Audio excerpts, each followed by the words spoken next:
السلام عليكم ورحمة الله وبركاته. اللهم صل وسلم وبارك على سيدنا محمد وعلى آله وصحبه أجمعين. هنعمل الكاتشب في البيت بطريقة سهلة وبسيطة جدا وأحسن من بره بكتير. دي أحسن طريقة أنا جربتها وطلعت حلوة جدا وناجحة جدا، هي بتاعت الشيف حنان جمعة. بصراحة طريقة حلوة جدا وطريقة يعني زي الجاهزة بالظبط. معانا طماطم كده، كيلو ونص طماطم، هنغسلها ونشيل العنق اللي فوق دوت ونعملها كده من الجنب، نقطعها بسكينة كده من الجنب. نكون محضرين حلة على النار فيها مية بتغلي، ننزل عليها كده بالطماطم يدوبك 10 دقايق بس، ونصفيها من المية. الأول ما نحس ان القشرة بتتشال معانا بكل سهولة نقوم جايين مفضين المية ونحضر مية كده من الحنفية. انا كده خلاص كنت اتعملت وحطيتها في مية باردة من الحنفية عادي، مش مية ساقعة. القشرة بتتشال معانا بكل سهولة ازاي، متاخدش وقت معانا خالص، هي 10 دقايق بس على النار والقشرة تطلع معانا بكل سهولة. القشر بيخلي طعمها مش حلو، لازم نشيله.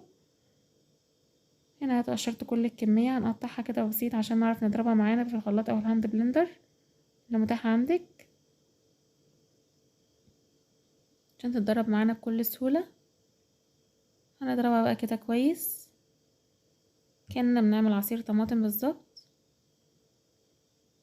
بعد كده هنجيب مصفى واسعة نصفي فيها الطماطم، لازم نصفيها على مرتين، مرة على مصفى واسعة ومرة على مصفى ضيق، لان لو عملت في المصفى الضيقة على طول هتغلبك وهتقعد كتير جدا.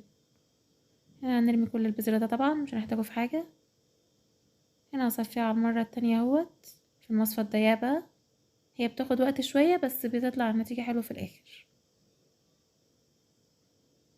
نصفيها كده كويس، كل اللي يطلع منه ده منها مش هنحتاجه، هنرميه طبعا.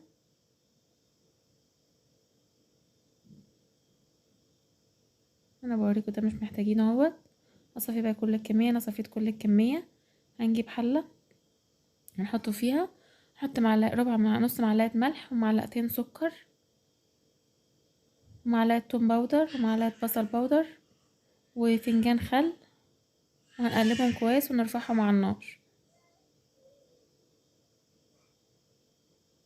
هنحطه على النار هنا، هنسيبه يغلي شوية. هنا اول ما غلى معانا شوية معانا عسل كلوكوز، هنحط 3 معالق عسل كلوكوز، بيديله قوام حلو جدا وبيخليه متماسك، مبيحتاجش بقى النشا عشان يربط او يتقل معاكي، هو ده بيخليه يتقل معاكي لوحده.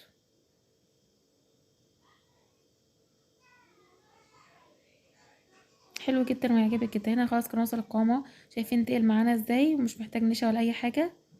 هنا كان لسه سخن وبصبه معاكم وشوفوا تقيل ازاي، يعني لسه ما يتحط في التلاجة كمان هيبقى اتقل من كده. ياريت منسوش اللايك والاشتراك في القناه وتفعيل الجرس عشان يوصلكوا كل جديد، وياريت منساش بتعليقاتكم عشان نعرف ان الوصفه عجبتكم.